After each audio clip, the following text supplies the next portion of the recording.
Attention please. Please do not smoke in the terminal building. So welcome to sunny Slovenia. We have literally just landed. We're going to give you a behind the scenes tour of some of the largest hop farms that there is in the country. We're going to get you some secrets from hop farmers and what it's like to hop farm. We're going to do hop selection, and we're going to immerse ourselves and immerse you guys in the hop harvest experience, and it's going to be a beautiful experience. So a lot of awesome content going to be captured over the next few days, and we really hope you guys appreciate the effort that we put into selecting the finest hops in the world, traveling all around the world, building relationships with hop farmers and building our own knowledge. So we're selecting the finest hops for you guys to brew beer at home and commercially with the Geterbrewed hops.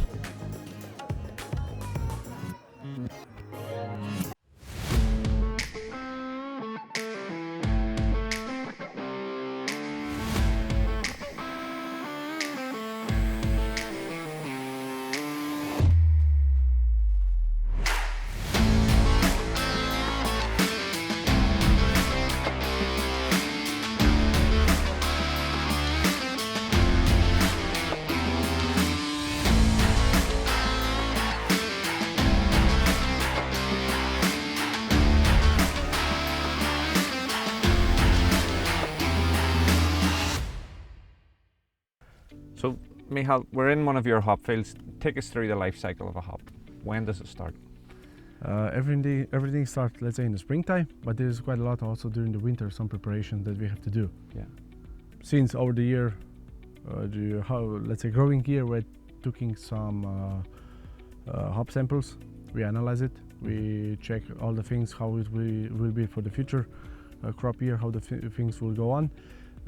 We do have some trailing season to repair, which maybe some damage causes throughout the season. But yeah, the main work on the hop field starts in, let's say, March and April. Is that when the rhizomes or rhizomes, if I've got the pronunciation right, are put into the ground? Basically, the hops is a perennial plant, so it stays in for, let's say, 15-20 years. Okay. Depends on the yields, depends on the, let's say, of the conditions on the market and so on. Yeah. And then the farmer let's say decide. Okay, so it's cut down to leave just a little bit. Exactly, it's like a wine. Right. It's like wine, and each year we cut those hills which you see now in the field to the ground level back, and with that we prevent that all the old diseases from previous crop are gone. Okay. So that's really one of the most important process to do in the springtime. So do a proper propagation of the soil. Okay. So if we have, we've started in the springtime, we've used the winter to prepare the poles and the trellises. We've either planted new hops if we're starting a new hop farm, or the perennial plants clipped down. What is the next stage then? Is that moving into training? Before the training, we have to twine some hops. Okay. Not hops, but the twines, basically. Okay. To put on the top the twines and fix it to the ground. For the moment, we are still using plastic one, for which we are not so keen and also not happy about that. But for the next upcoming years, we already developed the bioplastic, so organic plastic, which can be completely compostable. Good, or we will use probably at some fields to test also some steel iron, like the other European growing countries are doing it. Or we do have also some coconut, so that means coir, coir twine. So the trellises are up, the strings are in, and then when does the plant start to grow? It starts to grow after the cutting season, quite early. So let's say in approximately 4 weeks, if the weather is good enough. Okay. Some shots are coming out from the ground. Yeah. And in that time, we have to do also some preparation, and before we do any twines or we training the hops, we have to do sort of selection. Okay. So the wild ones, we try to cut them off. Okay. And only per each twine to put only, let's say, a couple of good ones which are on the same level of growth and same colors and same, let's say, development stage. Okay. And how many plants do you how many plants get trained up the string? Yeah, it's a little bit different from variety to variety, but in general it's like 3 to 4 for Okay. each strain. And there's a period where the hops just grow up. Yeah. Take us through that. So it goes up and then grows out. Is that correct? Yeah. It's a plant which is basically grow quite fast. Okay. So in let's say in a good warm conditions, it can grow up to 25 centimeters per day. Wow. Yeah. So pretty fast. Till end of June normally hops are at the top of the trellis. Okay. And during that time we do quite a lot of soil preparation. We're cultivating to prevent that there's not too many weeds in it, that we're healing the hops so the other shots are not coming out from the Okay. rhizomes, Yeah. but only those 3 which were selected to put in on a twine Okay. is growing upward. And yeah, of course, plant protection, really crucial one. I would say that we are also in Slovenia quite sustainable. We don't lose a lot of, let's say, pesticides in that matter. And even though for any weeds protection and so on, we don't use any herbicide at all. Okay. So I would say at that point of stage, we are, quite sustainable. Yeah. And we, with our local institute in Slovenia, they do us, let's say, some advices how to and when to spray and so on. So they monitor quite a lot of things, like for the downy, powdery mildew, and any kind of species which could damage the hops, like red spider mites and so on. Very specific scientific approach with the help of the institute. Yeah. Okay. Yeah. Once the plant goes up, Mm-hmm. you say that happens for a few months and then it starts to go out, and the flowers, or the burrs as they're known as, start to sprout out. How does that process start, and do the plants need pollinated, or do they do it themselves? You know what? Take us through the process. It's a good question. Once the hops arrive to the top, then it starts with the flowering stages. Okay. So that means that cones will start soon to develop. Yeah. It's basically we want to have only the female plants Yeah. in our fields, but yeah, some locally at some points we have to during the season also cut down the male plants, which can then interrupt the whole process of developing cones and so on. That stages are very important to have a good crop protection. Yeah. Once something's get into the flower, it can go also to the cones. So many diseases and so on. So it's really good to be on a good protection side to that point. And this is a time of the year, let's say, from middle of July till cones are developing. Yeah. Of course, different varieties, different periods. Like in Slovenia, Savinjski Golding is the earliest one. So after the 15th of August, already ready to harvest. Yeah. And then let's say Aurora, Bobek, Styrian Golding as well. Yeah. And in between those flavor new varieties. Don't want to make myself sound silly here, but how do you tell the difference between a male and a female hop plant? It's completely different flower. Ah, right. Okay. Yeah, the male plants are basically not having cones. Okay. Yeah. It looks totally different, so it's Totally easy different. to see, and you can just totally remove. different. Yeah, Okay. yeah. And to have seeded cones, it's also not allowed to have it. Yeah. We will not get a certificate at the end of the year when we brought the samples to the institute. Yeah. They check how many is there any stems in, how many leaves is in, Yeah. if the hops is seeded or not, and this is regulated on the European level. Yeah. So we need to have unseeded hops. So, Michal, whenever the cones are formed, what do you do to look after them, and what's the time window? Now, I know the institute, they do lots of analysis and keep you updated with scientific data, but what do you do as the farmer, third generation? What's the tips and tricks to managing, looking after these little? Yeah, the most goodies? crucial part is also that it has enough water. Okay. That's really crucial part. Okay, for this year we had enough from the nature, Yeah. but since, let's say, the global changes of the weather is happening, we have irrigated system in Slovenia quite well developed. Okay. So we irrigate more than 80% of hops. And before the harvest, we basically rely quite a lot on the information from the institute.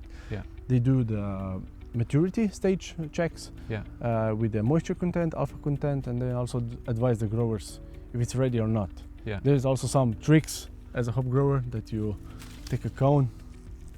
If it's noising like a crisp packet or something. yeah, a crisp packet or paper. Yeah. Yeah. You know it's ready to be harvested. Yeah. So. And any generational tips? Is there anything that your father and your grandfather did that you find, you know? There's always something. If not on the field, then with the picking hops and so on. So, but some know-how we cannot just easily share with everyone. You don't want it on the camera. yeah, that's good. You have to keep some secrets. Some know-how, you know. yeah, very good. Michal, so when the cones are developed and you know it's ready to harvest, how does the harvest actually happen? Everything is done by machine. Yeah. We have the bind loaders and the trailers for the binds. We assemble before the harvest everything on a tractor. Yeah. Then we go through the field, cut at the bottom, and it tears down at the top. Okay. It is important that we also left, let's say, 1 meter and a half of the bind on the field until the frost comes, so they can basically collect some juice and put it back to the roots to have more. It will show some better results also in the next year. Yeah. For that reasons.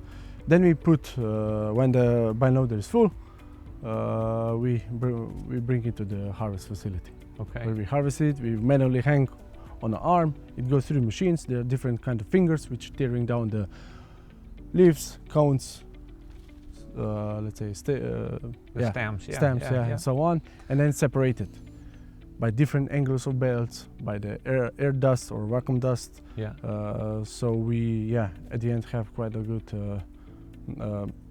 not many lost, I would say. Yeah. One thing that I want to highlight, like I've visited this region a lot of times, is the harvest window is quite small, but the journey to the processing plant's really small. Yeah. So the freshness is phenomenal. You know, your 5-minute drive to the processing from what's cut in the field. Then it's baled, and then it's a very short drive in a truck. Yeah. You have seen probably that we have like normally each day farmers brought us the bales which we have on our contracts, so the volume, and we put it immediately to the cold warehouse to prevent any losses during that stage before we start with the pelletizing. Yeah. The whole hop harvest, as in the actual physical harvesting of bringing the hops in, there's a very specific window. What is the time frame that you have? And I know it's different from variety to variety, but when normally does it start and when does it finish? It starts after 15th of August, and it should be finished till 20th of September. Okay, so and in that period we have also different varieties. That's important for the grower, that they do not have only, let's say for instance, only Styrian Golding, because they will not catch up the proper maturity at the beginning, and maybe in the latest stage it will be completely unused hops for the breweries. And what is also important in the harvest facilities, we use quite a lot now wooden chips. So we are getting rid of the fuel oil to dry the hops, and we use wooden chips, which are also then at some point very environmentally and sustainable. Yeah. We keep the temperature around 60. Yeah. We are not allowing to go above, let's say, and even not below, which also helps us to have a quite low HSI level hop storage index in the lupulin glands. Okay. Once we get from the field to the processing plant, take us through the different stages once the hops go in there. So we strip off the cones and separate that from the leaves and the stems. Yeah. What happens to the cones or the flowers, the hop flowers? Whatever? The cones are going to the, let's say, green chamber, where it's wait for approximately 2 hours when the kiln is ready. Okay. It's like 3-layer kiln, but before the leaves and the other parts are going for the composting. Okay. And the cones are going to the green chamber, and then we brought it to the kiln. So it conveyors up to the top. We've seen that. Cascades down in. Yeah, absolutely. And then one of the team levels that out. Yeah. Is there a certain depth that they're aiming for? Yeah, it is. It's also described, so it's like a rule. Yeah. We have a system like 3 layers in a kiln. Yeah. So each layer is then cascading down the hops to the container which is coming out. Yeah. So the hop cones, they have like 85% of the moisture. Okay. And we dry down to the, let's say, 8 to 9%. Yeah. Then we put it out to the cooling box and the moisturizing box. Okay. There we add some more moisture back to the cones, because otherwise cones are really crushy. Yeah. And if we add those 2 to 3% of the moisture from the air, they're much more flexible and easy to pack. Okay. So once we open the bales in a bale breaker Yeah. at the pellet facility, Yeah. they are just like, you can still see some cones. Yeah. If you not do this, it's fall apart. It's basically the cones are everywhere, not sticking together and so on, and we lost quite a lot of lupulin glands Okay. in that matter. I asked you this when we were in the processing plant last night, but obviously we've got the camera on now. Why is it again that you don't just reduce it to 10%, that you reduce it lower and then re-add moisture? You know, for me, I thought, right, take it from 85 to 10. Yeah, would be perfect. Yeah, but Yeah. you're not allowed to do that, or you don't do that. You take it from 85 to 7 and then add 3 back in. Exactly. What's the reason? Otherwise, it would start to torn. Start the what? Sorry. Torn, like composting, basically. Ah, right. Okay. Yeah. Yeah. So the reason you do that is to prevent it from composting. Add the moisture back in. It's a different type of moisture, basically, because it's air moisture. Yeah. Yeah. Very good. Yeah, it's different kind of moisture. Yeah, because we are looking at the inner parts of the cones, basically this, which is the structure. Yeah. When it's completely dry, you hear it is like cracking. Yeah. Yeah. And then you know it's okay. If it's not cracking, that means it has too much moisture in. Okay. But we have also some manually machines to check it. Okay. Not machines, but Yeah. Understand. to check the moisture and so on. Yeah. And then obviously once it's been cooled and re-moistured, it gets compressed into bales. Yeah. Each bale has like 60 to 65 kilos. Okay. It's rectangular shape. Yeah. It fits to the truck. Yeah. So only full lorries can go out of the farm to optimize on cost, also on the logistics side and so on. Yeah. So everything is quite predicted. Yeah. So it's not so many shots in the dark. I noticed that because if you run a length of the hop yard here, it fills a trailer. Yeah. It's deliberately designed to be that length. Yeah, we try to follow those rules, but sometimes it's not going that way. Yeah. Where the river or the creeks are on the side of the fields, you have to do some curves also with the trolley system. Yeah. But we try to be optimized at some point. Okay. And we visited Hemazad, the processing plant, before. It starts, the bales go in. We actually noticed this yesterday. They get quite a lot of analysis as soon as they arrive. Yeah. Weighed. The prongs go in multiple places to check moisture. And that we have as soon as possible all the data in our system, that we can then choose the proper bales, because also for the pelletizing, it's very important that we have the proper moisture. And it's important to be able to blend then batches because you're buying from lots of different farmers so that you can get a consistent product. Yeah, let's say for instance for the big customers, for them it's really important that they have the similar or more or less the same alpha content in the same batch. Yeah. So that's why we have to blend from different suppliers to have then the similar batch throughout the season for them. Yeah. Michal, we're coming out of one of the, is it a hop field or hop yard? What's the correct terminology? I think hop yards in the state, but we have hop fields there. Hop fields. So we're walking out of a hop field. You've got cover crop on the ground here. What's the reason for that?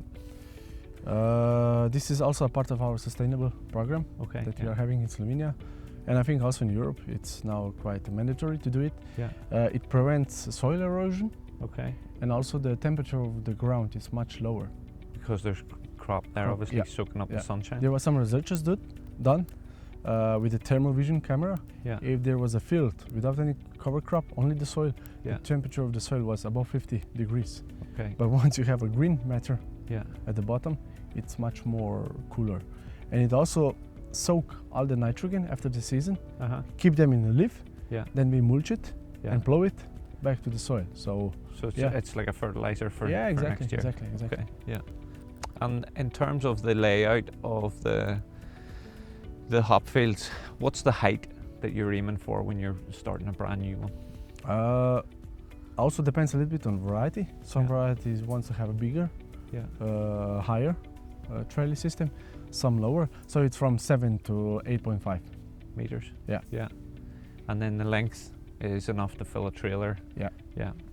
And how many strings do you drop down from? There is 3,500 rhizomes per hectare. Okay. That's the calculation. Yeah. And then multiply with 2, because there's 2 strings with Every anchor. Yeah. Yeah. Yeah. Very good. Yeah. with each root. Michal, you'd mentioned about soil management, so obviously take us through how you maintain that, and what you have to do to ensure that the correct nutrition is in the soil. Yeah, we do quite a lot of soil tests during the season. Yeah. That's the only way that you will have a sufficient amount of crop and the yields. During the season, let's say like 2 to 3 times, we take the soil test with special, let's say, handwork equipment. Yeah. We do tests on the nitrogen, potassium, calcium, pH test. Yeah. And we use also then at the end of the year quite a lot of cattle manure. Okay. That's also important for us. Yeah. Let's say 30-40 tons per hectare each year. That increase the humus level. Yeah. So that means also the soil is much more resistant against the drought. Yeah. So I think we are doing this in a good way. Yeah. And Slovenian soil is very good for growing hops, obviously. Yeah. For harvest in general, or for Yeah. agricultural in general. So, Michal, you're 3rd generation hop farmer, and I get asked a lot. I get emails in, how do I start my own hop farm? Why is there not more hops grown in the UK and Ireland? Obviously for you it's a generational thing, where it's, you know, it's passing on from grandfather to father to yourself and your brother. And if somebody has a piece of land and they want to start a hop farm, what is involved in it? Quite tricky question. Yeah. I think in Slovenia this is now a tradition. Yeah. It's grown hops since there many years. Yeah. 100 years ago.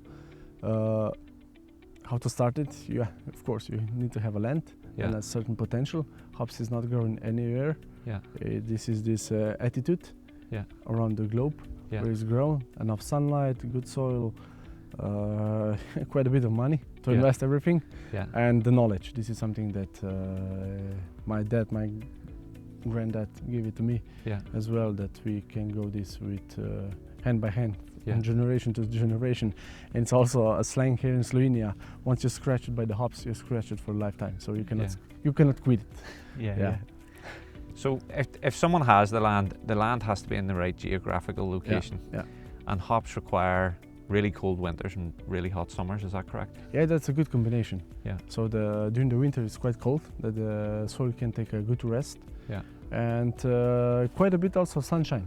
Okay. Which develop the resins, the hop counts. Okay. So if there is not enough sun, you will not get the good results in the hops as well. So right combination of everything. But of course, without water, there is nothing to do. So. The actual infrastructure required, not only do you need all the poles and the wires and the harvesting facilities, you have to have processing facilities as well. Yeah. Is there anyone that contracts that out, as in that allows farmers to bring the hops to a set processing facility, or does everybody have to have their own processing facility? Each and everyone needs to have their own processing facility. Okay. Even only for 3 weeks per year. Yeah. Which is, in some words, nonsense. Yeah. But due to the harvest window, it's really important that they harvest on time. Yeah. So we cannot. Maybe there was some system in the past where there was a big, or let's say big systems of harvesting facilities, and many growers brought hops there. Yeah. But we try to avoid now this, and each hop farm has its own facilities for everything. So it means picking machine, all the green siluses, all the kilning machines, drying process, baling, and so on. So we cannot afford to have this anymore together with the others. Few millions required then? Yeah, it depends on the scale of the farm, but it can be several hundreds of euro. Yeah. It's not something that you can really do at a craft level, hop farming. No. It's not economically viable. Exactly. And I think you need to have a certain scale hop farm that's also beneficial for the farmers at the end. Yeah. For it to be viable, to have a viable business. And also just to mention contracts. Yeah. we are not putting something in if we don't have a contract. Okay, yeah. Yeah, because it is an expensive thing if you are not able to sell the hops. Yeah. So it's important for us that we have a, let's say, good sustainable contract ratio. Yeah. So each grower has like 70, 80, 90% their hops already pre-sold in the future years. Yeah. And that gives also to the farmer, let's say, some sort of projection of the cash flow of money or the income what we will get, and then he can also plan how to invest, where to invest, for what reason, and so on. And small scale brewers are very reluctant to sign contracts, so I can understand, you know. We know that. Yeah. We know that. Yeah. I can understand the farming point of view, and I understand a lot of the very small nano breweries not able to contract, but mid-size, you know, should. They should. At least a certain amount of hops. Yeah. In your opinion, now you know hop farming well, because you obviously run Hemazad, the processing plant, and then you've the family farm here as well. What's the minimum size that you think someone needs to be to make it economically viable, profitable, to get them to get a quality of life, a living out of it? Oh, I'm not sure if I know the answer. Yeah. That's something that I'm not. Even with your experience, you're not sure? No, yeah. Not sure. Yeah. If somebody is happy with, let's say, with 2 hectares and the income from 2 hectares, but definitely you cannot live without of that. It can be a side job, but then it's put on a scale if it's worthy or not, because it's labor-intensive work. Yeah. A lot of risk from nature if you will have a crop or not. So you need to have at least a couple of hectares to get word of it. Recently, like, we keep in contact a lot with WhatsApp. You sent me some WhatsApp videos of some pretty extreme weather conditions here with the rain. Yeah. How are you navigating those environmental challenges? You just can't. We have some new varieties in. Yeah. Let's say some Styrian colibri, for instance, or Styrian wolf. Quite good climate adaptive. Yeah. We are getting stable yields no matter how the weather is. Yeah. So we have institute which is breeding for us. Yeah. It's state owned and farmers owned. Yeah. So we are in a tight relation with them. Okay, so we're standing now in one of the beautiful hop fields. It has been harvested recently. Gives you the opportunity to take a look and see the makeup of how it works. So some hop farms have concrete poles, some have timber, and they all have, you know, anchors, usually made out of steel, to ensure that they're stable. And then this particular farm, you can see that it's got overhead drip fed irrigation. Irrigation just means that they've got the ability to add water throughout the growing season if the hops require that. There's all sorts of analytical data taken from the soil and during the growing season to ensure that they're working closely with the institute to maximize the yield and ensure that there's a consistently high quality product. You can see here that where the hop vines have been growing, they have been cut with what looks like approximately 1 meter of length left. That mound is where the vines were growing up.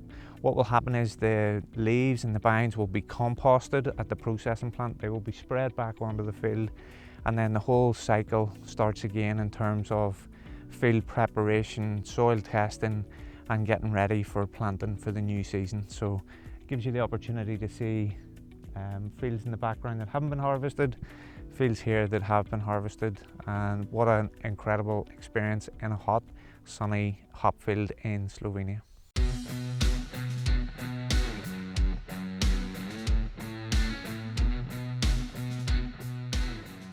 What a beautiful experience this has been to immerse ourselves in the hop harvest and share content with you guys on the life cycle of a hop. We're privileged to work with such great farmers, and we really are invested in putting out great content and trying to educate you on ingredients, processes, and the people that we work with. We hope that you enjoyed this. If you did enjoy it, consider giving us a follow on socials, hit the like and subscribe button on YouTube, and we'd be really interested to hear your feedback on how you found this and share your thoughts. And until next time, happy brewing.